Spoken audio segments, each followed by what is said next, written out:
My preferred branchy material for nests is mountain laurel. It's rot resistant, overly abundant in some places, strong, twisty, and beautiful. My harvesting process involves hunting for the desired sizes and shapes, removing the small off-shooting branches and foliage, and throwing and dragging it all around for hours on end. I harvest laurel on properties like this, where the density of it is preventing the growth of other tree species.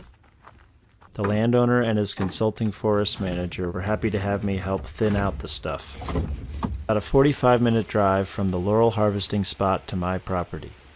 I would make that trip many, many times throughout the 2.5-month build.